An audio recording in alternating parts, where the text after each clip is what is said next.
Shalom, pada hari ini kita akan mempelajari mengenai gereja yang menjadi saksi Kristus atau martiria.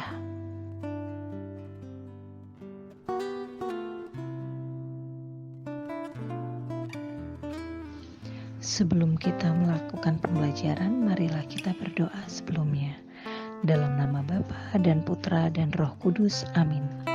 Allah Bapa yang Maha Kasih, kami bersyukur atas kesempatan ini untuk belajar tentang gereja yang menjadi saksi Kristus.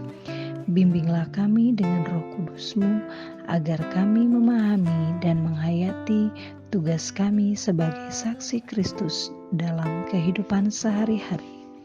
Semoga melalui pelajaran ini kami dapat semakin berani dan setia dalam mengikuti teladan Yesus dan para martir-Mu. Kami mohon doa ini dalam nama Kristus Tuhan kami. Amin. Dalam nama Bapa dan Putra dan Roh Kudus. Amin. Sebelumnya, marilah kita mengamati kisah hidup. Peserta didik diajak untuk membaca kisah kesaksian yang ada di dalam buku pembelajaran yang berjudul Menjadi Saksi Kristus.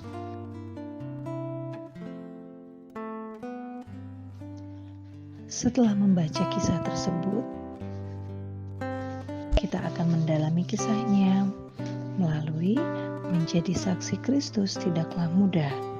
Saksi harus memiliki dasar dan bukti atas kesaksiannya, serta data yang tepat.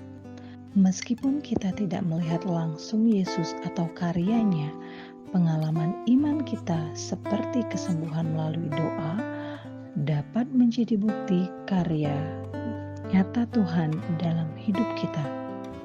Setiap orang memiliki pengalaman menjadi saksi Kristus melalui kata-kata dan perbuatan sehari-hari, menunjukkan identitas sebagai orang Katolik, misalnya dengan membuat tanda salib, adalah salah satu cara sederhana untuk menyaksikan iman kita. Melalui tindakan nyata kita dapat mencerminkan kasih dan karya Kristus. Untuk semakin mendalami materi pembelajaran, marilah kita membaca dan menyimak teks kitab suci dari Kisah Para Rasul bab 7 ayat 51 sampai dengan 60, dilanjutkan bab 8 ayat 1a. Setelah kita menyimak dan merenungkan teks kitab suci, marilah kita mendalami perikop kitab suci melalui penjelasan-penjelasan berikut.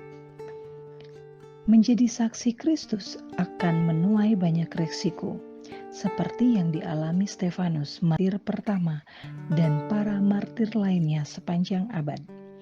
Menjadi saksi berarti menyampaikan atau menunjukkan pengalaman dan pengetahuan tentang Yesus Kristus kepada orang lain melalui kata-kata, sikap, dan perbuatan nyata. Yesus sendiri telah berkata bahwa para saksi akan dikucilkan dan dibunuh, seperti yang ia alami sendiri saat wafat disalib demi kerajaan Allah. Sepanjang sejarah, banyak orang bersedia menumpahkan darahnya demi iman kepada Kristus dan ajarannya. Mereka lebih memilih mati daripada mengkhianati iman mereka. Ada juga martir yang mati karena memperjuangkan keadilan dan kesejahteraan bagi yang tertindas, menunjukkan betapa besar resiko menjadi saksi Kristus. Wujud tindakan gereja yang menjadi saksi Kristus atau martiria. Pertama, membantu sesama. Yang kedua, membagikan pengalaman iman pribadi. Ketiga, tidak malu menunjukkan identitas sebagai orang Katolik. Yang keempat, berpartisipasi dalam kegiatan gereja. Kelima, mempertahankan iman di tengah tantangan. 6. Mengajarkan nilai-nilai Kristiani.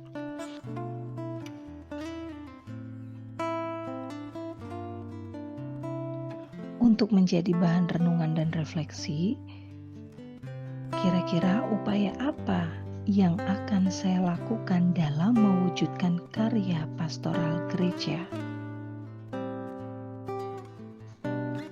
Marilah untuk mengakhiri pertemuan kita pada hari ini, kita berdoa. Dalam nama Bapa dan Putra dan Roh Kudus, amin. Allah Bapa yang Maha Kasih, terima kasih atas pelajaran yang telah kami terima hari ini. Semoga kami dapat menerapkan apa yang kami pelajari dalam kehidupan sehari-hari dan menjadi saksi Kristus yang setia. Lindungilah kami dalam perjalanan pulang dan berkatilah kami selalu. Dalam nama Yesus Kristus Tuhan kami. Amin. Dalam nama Bapa dan Putra dan Roh Kudus. Amin.